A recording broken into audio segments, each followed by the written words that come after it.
네가 사람이냐? 퇴. 뻔뻔한 여자. 저 여자다. 문을 열고 나가자 사람들의 고함 소리, 기자들 질문이 한꺼번에 쏟아졌습니다. 고성희 씨, 불법 간이식 거래 사실입니까? 딸을 버리고 간이 필요하니까 20년도 더 지나서 딸을 다시 찾았다는 말이 있던데요. 인정하십니까? 마이크가 얼굴 바로 앞까지 들이밀어지고 카메라가 턱 밑까지 올라왔어요. 어머나, 이게 무슨 일인가요? 불법 간이식이요? 아무래도 지은호한테 한 짓이 모두 들통난 것 같네요. 너무 다행입니다. 오늘 이 얘기 들으시면요, 왜 이런 통쾌한 상황이 생겼는지 속 시원히 알게 되실 거예요. 그럼 구독과 좋아요 눌러주시면 오늘 이야기 시작할게요. 순간 고성이 얼굴이 하얗게 질렸어요. 입술이 파르르 떨리고 눈동자가 사방으로 격하게 흔들렸어요. 누가 기자에게 저런 말을 흘렸을까요? 분노와 공포로 머리가 하얘졌습니다. 절대 들키고 싶지 않은 진실이 한꺼번에 밀려오는 얼굴이었어요. 기자들 카메라 터지고 재벌가 사모님은 형사들에게 수갑이 채워진 채 끌려나가고 지은호는 그 한가운데 서 있고 엄마 정순이, 강호까지 앞에 나와서 사이다를 날리는 날인데요. 이게 다 무슨 일일까요? 시작부터 시원하시죠? 그날 저녁 병원 1층 로비였어요. 비가 와서 그런지 바닥에는 물기가 번들거리고 겉으로 보기에는 그냥 평범한 병원 풍경이었죠. 그런데 자동문 쪽에서 갑자기 카메라 셔터 소리가 연달아 터졌어요. 저기다, 저 여자야. 누군가 그렇게 외치자 기자들이 한 무더기로 우르르 안으로 몰려들어왔어요. 앞에서는 마이크를 들고 뛰고 뒤에서는 카메라를 어깨에 맨 사람이 거의 달리다시피 들어오는 거예요. 플래시가 번쩍번쩍 터지는 가운데 기자들이 둘러싼 사람은 당황하고 놀란 얼굴의 재벌가 사모님 고성이었어요. 어디선가 네가 사람이냐? 퇴. 미친 여자. 이런 소리들이 마구 들렸어요. 고성희 씨 불법 간이식 거래 사실입니까?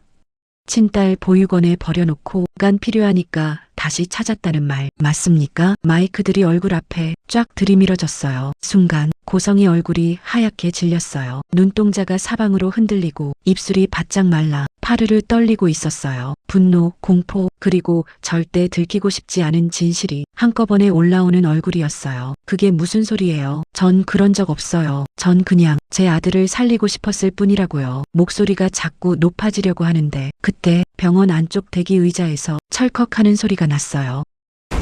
누군가가 의자를 박차고 일어났거든요. 진짜 나쁜 년은 제가 아니라 저 여자예요. 자기 친딸 은호를 보육원에 버리고 이제야 나타나 간을 뺏으러 온 아주 나쁜 년. 돈이면 다 되는 줄 아는 그런 사람이에요, 저 여자. 모두가 놀라서 고개를 돌려봤어요. 앞치마를 허리에 대충 묶은 채 눈이 충혈돼 있는 여자가 서 있었어요. 정순이었어요. 우리 은호 보육원에 버려놓고 이제야 간이 필요하니까 다시 찾아온 아주 뻔뻔하고 징글징글한 여자. 진짜 나쁜 건 저 여자라고요. 정순이의 피 맺힌 절규가 천장까지 쩌렁쩌렁 울렸어요. 사람들이 웅성웅성 수군거리기 시작했어요. 저 사람 그 재벌가 사모 아니야? 딸을 버렸다고? 아까 뉴스에 나오던 그 사건인가 봐. 시청자 여러분, 여기서 한 번만 기억해 두세요. 오늘 이 말 한 줄 진짜 나쁜 여자는 저 여자예요. 이 말 한 줄이 27년 동안 쌓여있던 거짓말을 통째로 뒤집는 출발점입니다. 조금만 더 보시면 제가 왜 이걸 이렇게 강조하는지 바로 느끼실 거예요. 그때였어요. 정순이 옆에서 같이 의자에서 벌떡 일어나는 그림자가 하나 더 있었어요. 짧은 머리에 후줄근한 후드티를 입은 청년이었어요. 지강호였죠. 엄마, 잠깐만. 이번에는 나도 한마디 할게. 강호는 주머니에 손을 넣었다 빼더니 천천히 고성애 쪽으로 몇 걸음 나갔어요. 기자들이 저쪽도 카메라 좀 비춰주세요 하면서 렌즈를 돌렸어요. 저 여자 때문에 제가 경찰에 끌려갔어요. 제 손에 이상한 돈가방 들려 있었거든요.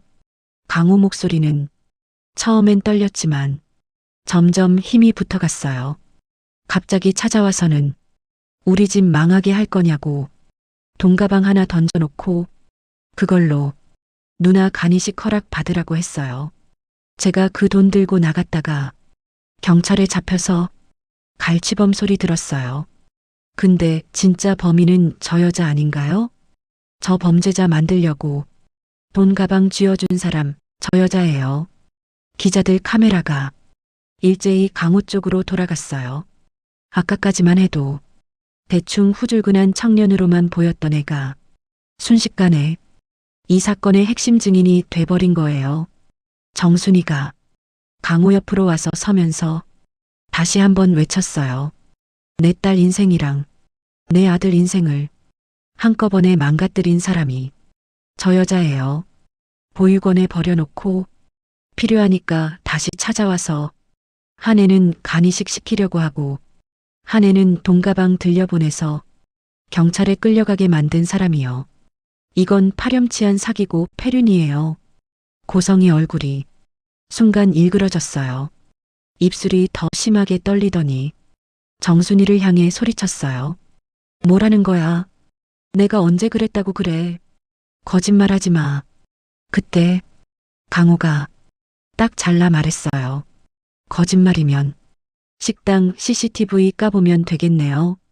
돈가방 들고 간 날 저 여자가 엄마한테 뭐라고 했는지 다 찍혔으니까요.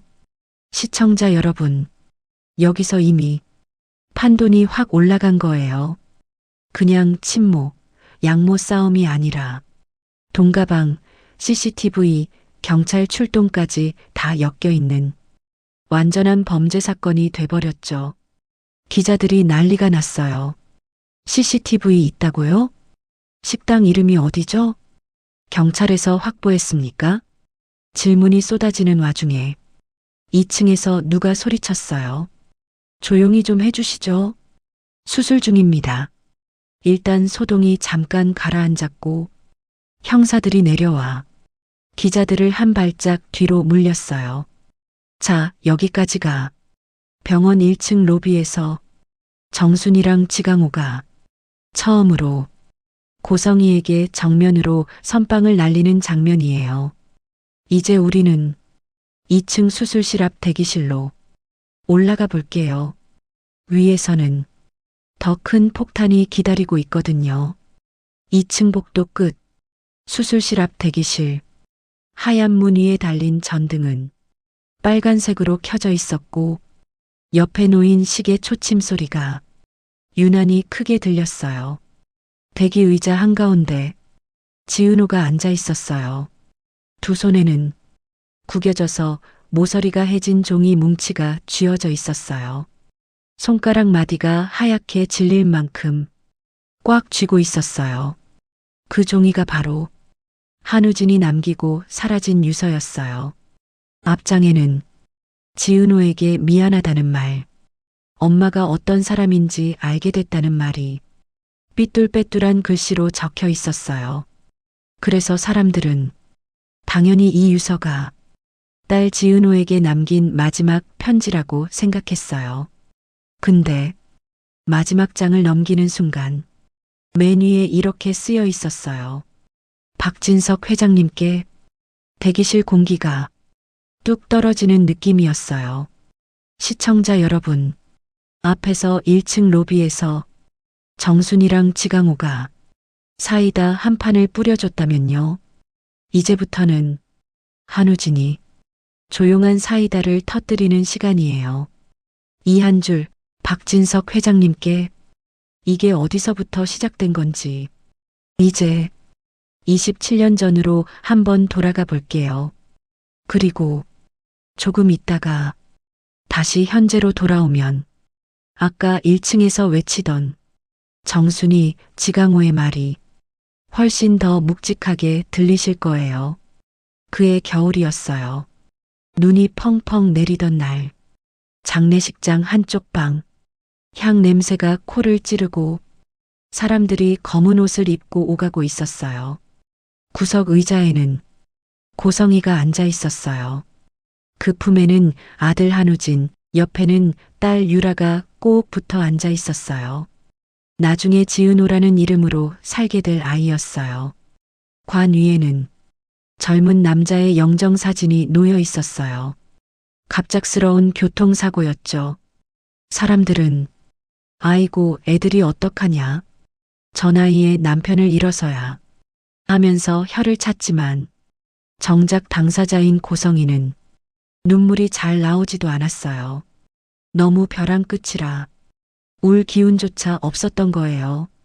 머릿속에는 온통 숫자뿐이었어요.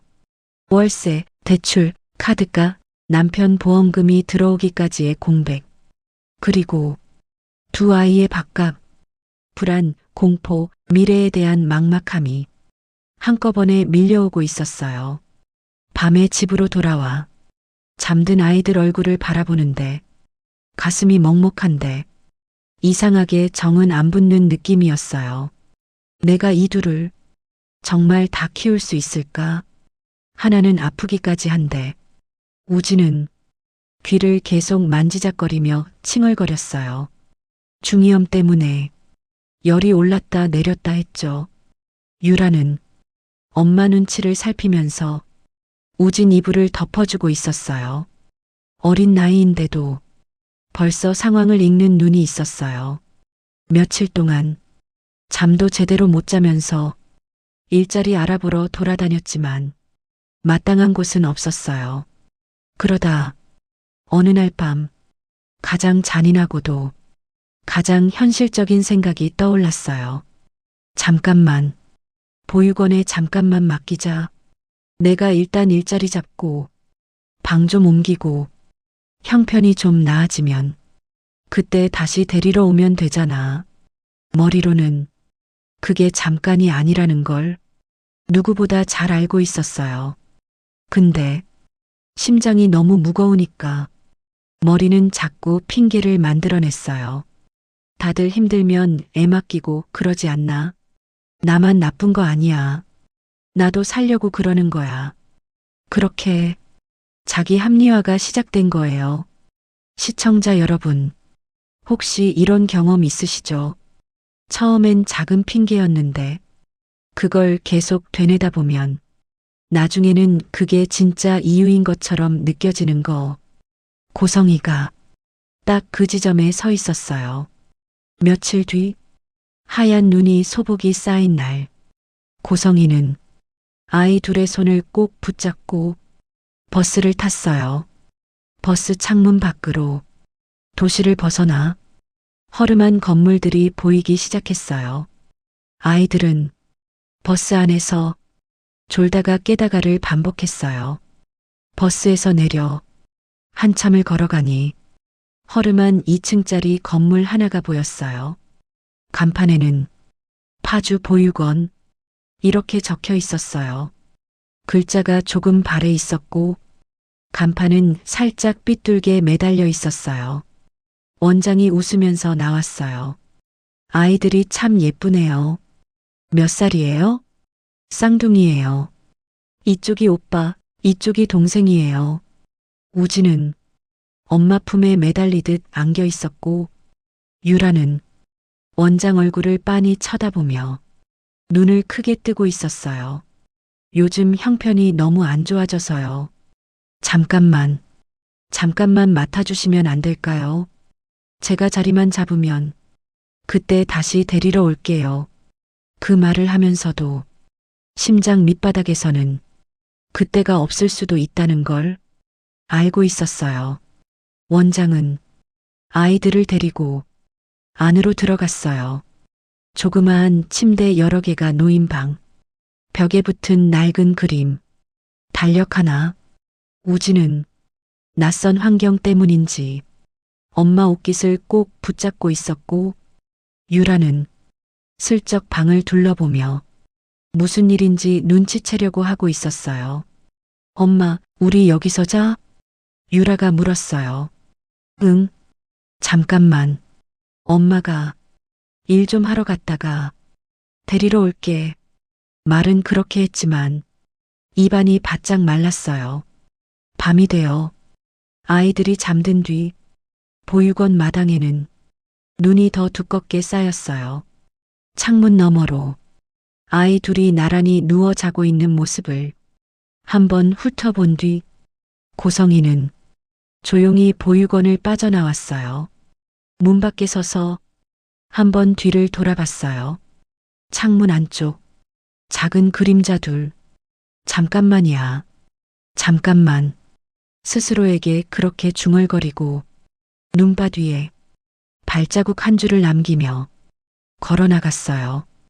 그 발자국은 얼마 지나지 않아 눈에 덮여 흔적도 없이 사라졌고 아이 둘은 같은 엄마에게서 태어났지만 같은 날, 같은 곳에서 버려진 아이가 됐어요. 시청자 여러분, 여기까지가 1차 버림이에요. 근데 진짜 막장은 이 다음부터 시작입니다. 조금만 더 보시면 자기가 버린 아이들 중에서 누굴 다시 고를지 그 끔찍한 장면이 나와요. 시간이 흘렀어요. 어디에서 어떻게 살든 현실은 별로 나아지지 않았고 어떤 날은 후회가 밀려오다가도 또 어떤 날은 그냥 잊은 척 살아버렸어요. 그러던 어느 날 사람들 많은 카페 한 구석에서 이런 대화를 듣게 돼요. 야, 박 회장 알지? 그 재벌 회장. 전처가 애 버리고 도망갔다며? 그 일 이후로 완전히 미쳐가지고 자식 버린 사람한테는 이를 갈 정도라더라. 그래서 요즘은 아픈 자식 데리고 혼자 버티는 여자한테 엄청 약하대. 모성애 강한 여자. 그런 스타일 좋아한대. 그 말을 듣는 순간 고성의 머릿속에 무언가 번쩍 떠올랐어요. 모성애 강한 여자, 아픈 아이, 버리지 않는 엄마, 그리고 그 반대편에 서 있는 남자, 자식을 버린 사람을 짐승이라고 부르는 남자. 그 조합 가운데 한 얼굴이 떠올랐어요. 파주 보육원, 귀를 붙잡고 울던 몸 약한 아들 한우진. 며칠 뒤 다시 눈이 오는 날 고성이는 버스를 타고 파주로 향했어요. 이번에는 손에 들린 짐이 달랐어요. 아이 둘을 끌고 가던 그때와 달리 오늘은 빈손이었어요. 보육원 문을 열고 들어가자 원장이 놀란 눈으로 맞았어요. 오랜만이네요. 아이들 데리러 오셨어요? 잠깐. 아이들이라는 말이 귀에 걸렸어요. 둘 다. 하지만 고성이 입에서는 딱 이 말만 나왔어요. 네. 형편이 조금 나아져서요. 둘 다는 아직 무리고요. 아들 하나라도 데려가 보려고요. 그 한마디에 이미 마음속 선택이 끝나 있었어요. 유라는 입 밖에도 나오지 않았어요. 복도 끝에서 쌍둥이 둘이 뛰어왔어요. 엄마다. 유라가 먼저 소리쳤고 우진은 귀를 한번 만지작거리며 천천히 다가왔어요. 고성이는 아이 둘을 번갈아 보다가 손을 내밀었어요. 우진아, 엄마랑 가자. 유라가 멈칫했어요. 엄마, 나도. 그 말을 하고 있는데 원장이 유라를 불러 세웠어요. 유라야, 선생님이랑 얘기 조금만 하자. 행정실 한쪽에서는 서류를 펼쳐놓고 도장이 찍혀 나가고 있었어요. 입양동의서, 보호자 서명, 둘 중에 누구를 원장이 조심스럽게 묻자 고성이는 잠시도 망설이지 않고 말했어요. 아들, 아들만요. 그 짧은 두 글자가 누가 선택되고 누가 버려지는지를 칼처럼 갈라버렸어요. 복도에서 유라가 말했어요. 선생님, 엄마 또 올 거죠? 저도 데리러 오러. 원장은 입술을 깨물었어요. 그럴 거야. 조금만 기다려보자. 그 말도 어쩌면 본인이 하고 있는 작은 자기 합리화였을 거예요. 그날 이후로 고성이는 다시는 보육원에 나타나지 않았고 그렇게 한 아이는 두 번 버려졌고 한 아이는 한 번 선택된 아이가 됐어요. 시청자 여러분, 여기가 2차 버림이자 오늘 이야기의 핵심 막장 포인트예요. 쌍둥이 둘을 한나란시에 버려놓고 몇 년 뒤 몸 약한 자식만 골라 데려와 재벌가에 들어가는 재료로 쓰는 것. 이게 고성이 27년 계획의 첫 단추였습니다. 그 이후 이야기는 우리가 알고 있는 줄거리와 연결되어 몸 약한 아들 한우진을 앞세워 병원, 재단 모임, 후원 행사, 봉사 모임 등 사람들 눈에 띄는 곳을 부지런히 돌면서 아픈 아이를 끝까지 포기하지 않는 엄마 이미지를 만들었어요. 병원 로비에서 우진이 귀를 붙잡고 비틀거리며 넘어지려 할 때 누군가가 재빨리 손을 뻗어 아이를 붙잡았어요. 괜찮니? 뉴스에서 자주 보던 얼굴. 바로 박진석 회장이었어요. 귀에 염증이 자꾸 생겨서요. 남편도 없이 혼자 키우려니 병원비가 만만치가 않네요. 그래도 이 아이 하나 보고 버텨요. 고성이는 힘든 척, 애쓰는 척, 눈가에 눈물을 맺히게 하는 법을 몸에 밴 습관처럼 익혀갔어요. 박진석 입장에서는 자식을 버리고 도망간 전처와는 정반대인 아픈 아이 하나를 끝까지 책임지는 여자가 너무 선명하게 보였어요. 그렇게 둘은 조금씩 가까워졌고 결국 결혼까지 이어졌어요. 사람들은 그래도 상처 많은 두 사람이 서로를 만나서 위로받나 보다 이렇게 생각했겠지만 고성이 입장에서는 처음부터 끝까지 몸 약한 아들 한 명과 모성의 연기를 앞세워 재벌가에 입성한 프로젝트였어요. 시청자 여러분, 어떻게 보면 이 여자는 한 번도 감정으로 살지 않았고 처음부터 끝까지 계산으로 살았던 거예요. 시간이 더 지나 우진이 성인이 됐을 때예요.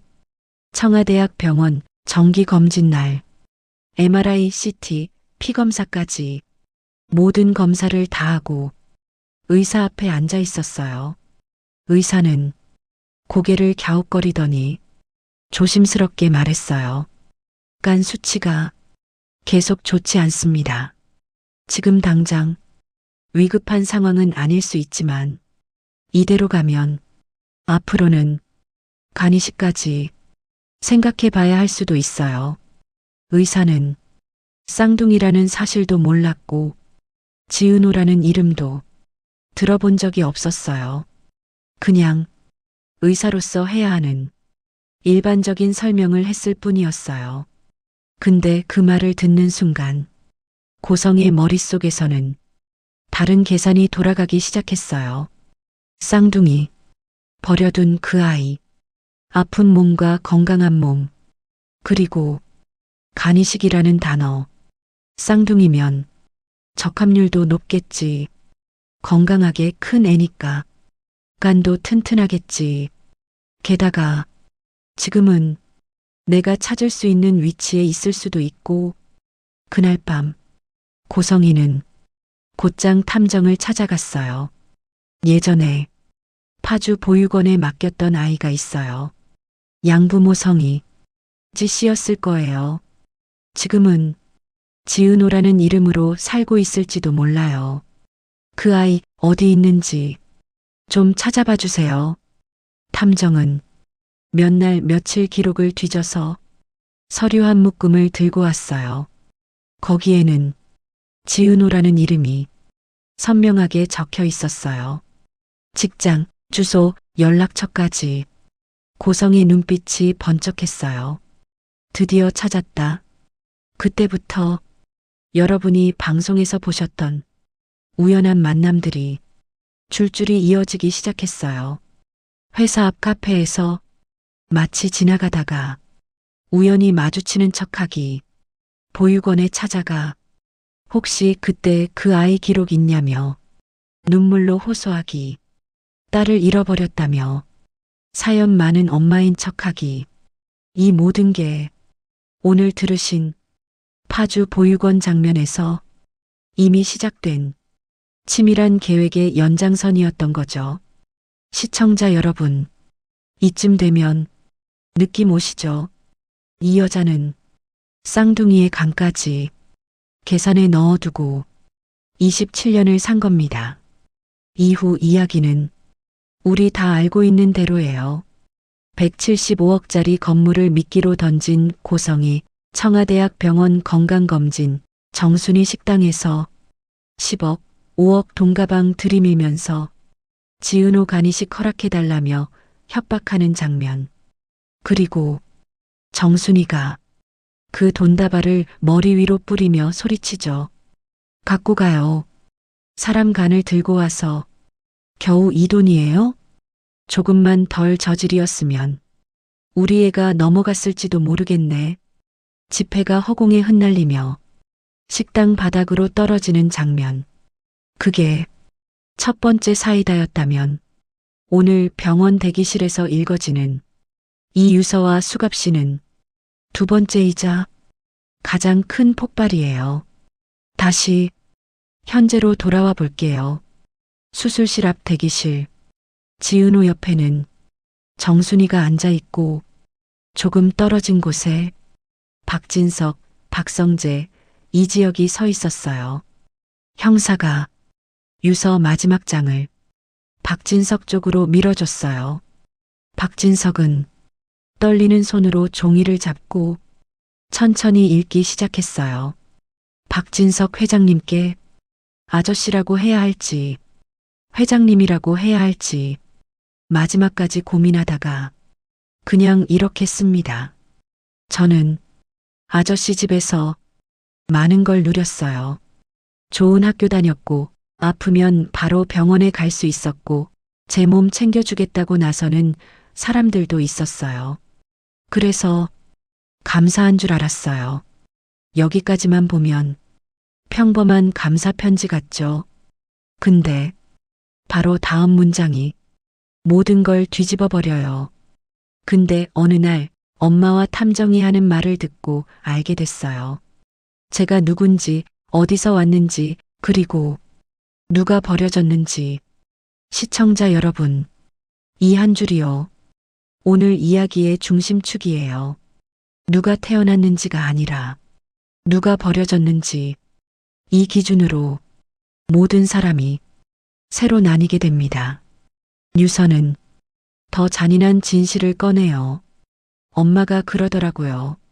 아저씨가 전처를 욕하면서 자식을 버리면 그건 짐승이다. 그렇게 말한 적이 있다고요. 근데 아저씨, 우리 엄마도 똑같은 짓을 했어요. 쌍둥이를 낳고 둘 다 보육원에 맡긴 다음 그냥 떠났대요. 그러다가 아저씨가 모성애 강한 여자를 찾는다는 소문 듣고 다시 보육원에 가서 쌍둥이 중에 몸 약한 저만 골라 데려왔대요. 건강한 동생은 그 자리에 버려두고요. 이 부분을 읽는 순간 박진석 눈이 커졌어요. 얼마 전 자기 입에서 나갔던 그 말이 머릿속에서 다시 울렸거든요. 자식을 버리면 그건 짐승이지 사람이냐? 자기가 짐승을 욕하면서 짐승 옆에 서 있었다는 사실을 이제야 깨닫는 순간이었어요. 분노, 수치심, 그리고 스스로에 대한 혐오까지 한꺼번에 올라왔어요. 유서는 더 깊이 파고듭니다. 엄마는 아픈 아들을 끝까지 지킨 착한 엄마가 아니었어요. 아픈 아들을 데려와 연기하면서 아저씨 옆에 서려고 했던 사람이었어요. 저는 엄마 계획 안에서 몸 약한 아들 역할이 필요해서 골라진 사람이고, 동생은 멀쩡해서 버려도 된다고 여겨진 사람이었어요. 지은호는 그 말을 듣는 순간 심장이 쿵 하고 내려앉는 느낌이었어요.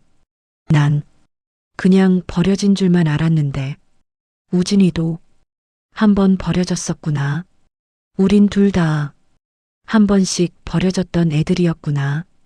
분노, 슬픔, 그리고 이상한 동지감 같은 감정이 한꺼번에 올라왔어요. 유서 마지막 부분은 박진석을 향한 질문이었어요. 그래서 저는 요즘 매일 생각합니다.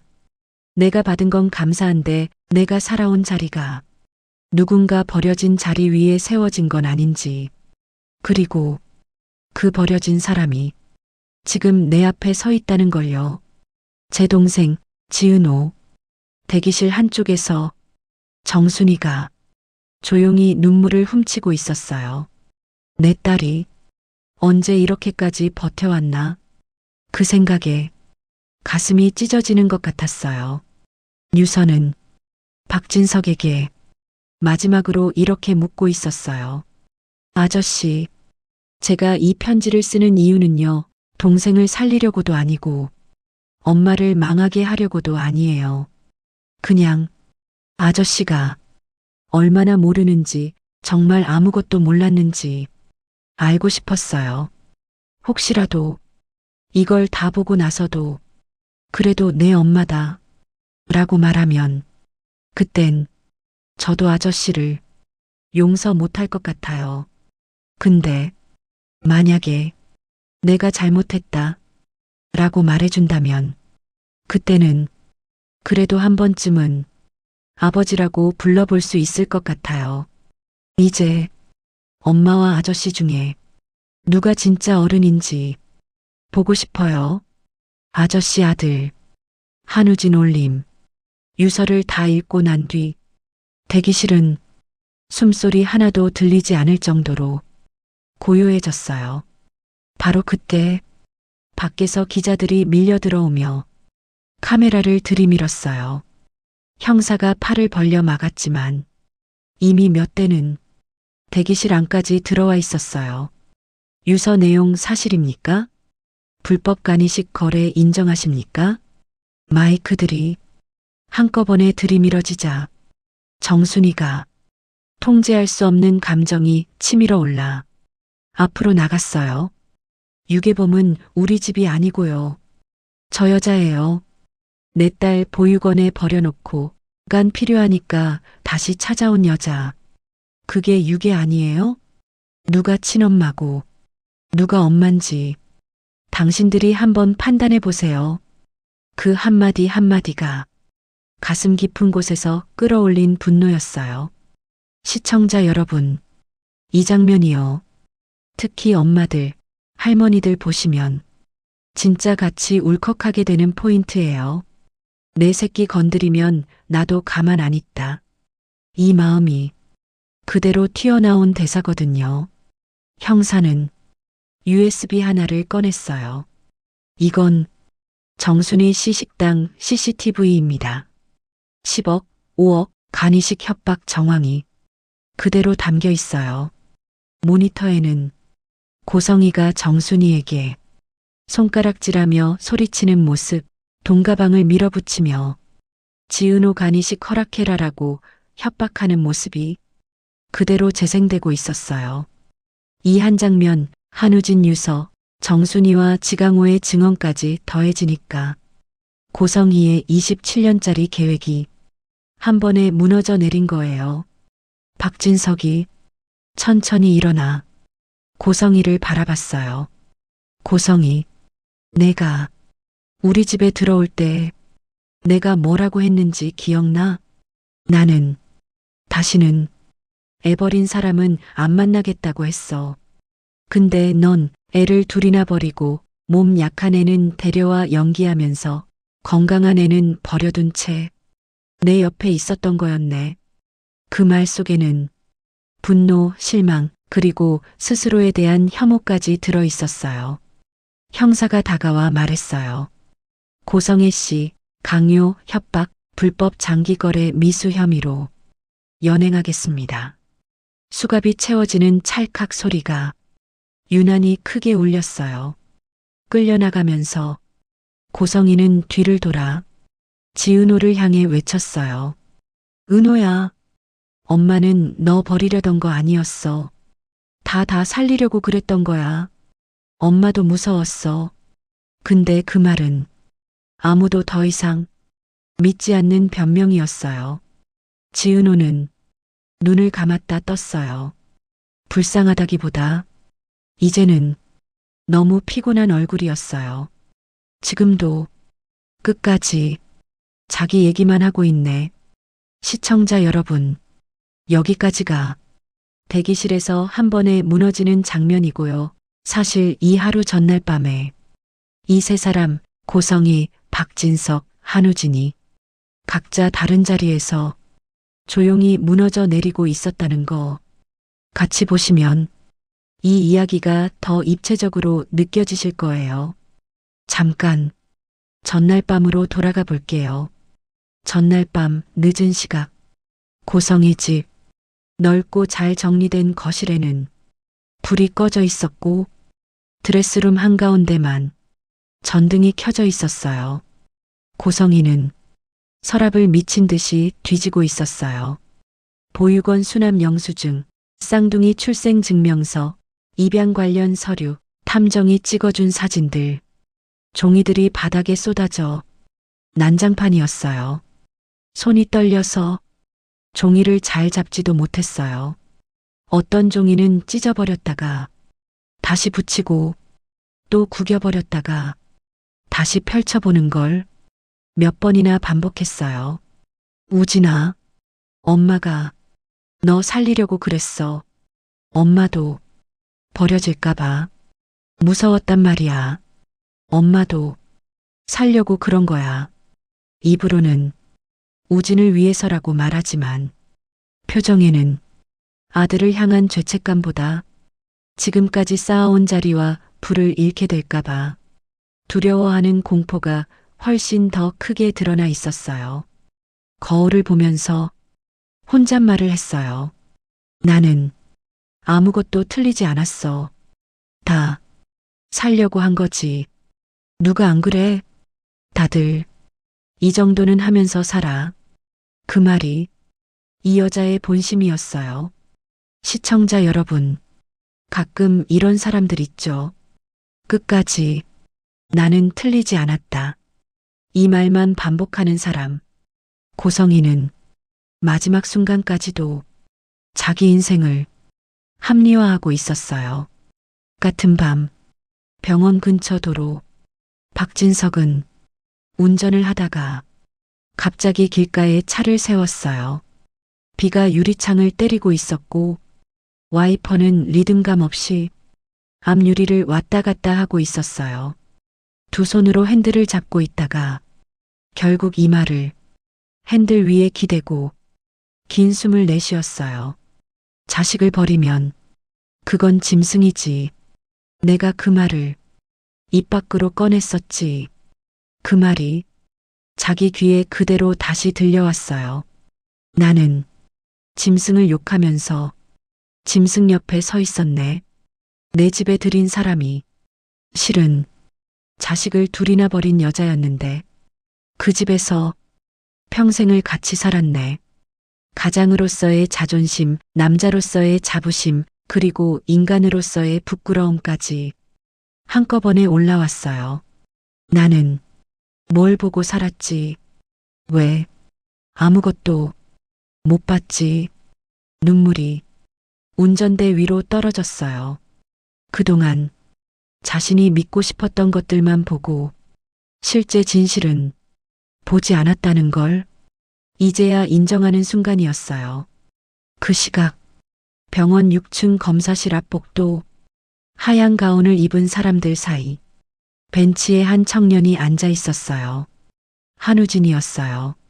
조금 전 MRI 기계 안에 누워 있을 때 머릿속에는 어릴 적 장면들이 불빛처럼 번쩍번쩍 스쳐 지나갔어요. 보육원 복도, 눈 오는 마당, 엄마 뒷모습, 우진아 엄마랑 가자라는 말, 그 옆에서 서 있던 작은 여자아이의 얼굴, 왜 하필 나였지, 왜 나만 데려갔지, 나는 선택된 걸까? 아니면 동생이 버려진 걸까? 이 질문이 머릿속에서 떠나질 않았어요. 복도에 혼자 앉아 손가락으로 무릎을 톡톡 치면서 한참을 앉아 있었어요.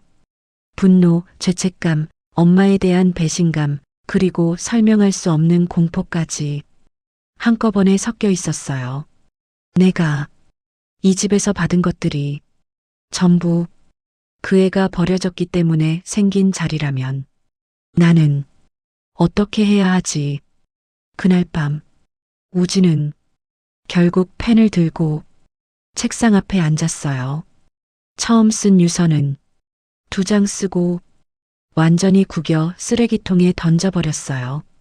두 번째는 중간까지만 쓰고 찢어버렸어요. 세 번째, 네 번째, 여러 번 반복하다가 마지막에 한숨을 크게 내쉬고 조용히 첫 줄을 썼어요. 박진석 회장님께, 그리고 오늘 우리가 함께 읽은 그 유서가 그렇게 완성된 거예요. 시청자 여러분, 어떻게 보면 이 유서는 엄마를 고발하는 글이면서 자기 자신을 용서해 달라는 글이기도 하고 박진석에게 한 번만이라도 제대로 된 어른이 되어 달라고 요청하는 글이기도 했어요. 그래서 이 한 줄이 그렇게 무거운 거예요. 다시 현재로 돌아와 볼게요. 유서도 읽었고 고성이는 수갑을 찾고 진실은 드러났어요. 이제 남은 건 한 가지 선택뿐이었어요. 한우진을 어떻게 살릴 것인지 의사가 조심스러운 표정으로 말했어요. 수술은 일단 잘 끝났습니다. 하지만 간 상태가 워낙 좋지 않아서 한 번 더 간이식이 필요할 수 있습니다. 지금 상태로는 다른 사람 도움 없이는 버티기 어려워요. 그 말을 듣는 순간 모두의 시선이 한 사람에게 향했어요. 지은호, 정순이가 먼저 손을 붙잡았어요. 은호야, 안 해도 돼. 안 해도. 엄마는 너 사랑해. 누가 뭐라고 해도 넌 잘못한 거 하나도 없어. 평생 남 잘못까지 떠안고 살아온 애한테 이것까지 맡길 수는 없어. 지은호는 고개를 숙였다 들었다 하면서 천천히 숨을 골랐어요. 심장 쪽에서는 공포와 불안이 콕콕 찔렀고 머릿속에서는 안 하면 내가 나중에 견딜 수 있을까 하는 죄책감이 더 무겁게 내려앉고 있었어요. 한참 고민 끝에 입을 열었어요. 선생님, 의사가 고개를 돌렸어요. 검사부터 해볼게요. 근데 한 가지만 약속해 주세요. 어떤 건데요? 이건 제가 선택해서 하는 거예요. 새어머니 때문도 아니고 박 회장님 때문도 아니고요. 그냥 제가 제 오빠라고 믿고 싶은 사람한테 제가 해주고 싶어서 하는 거예요.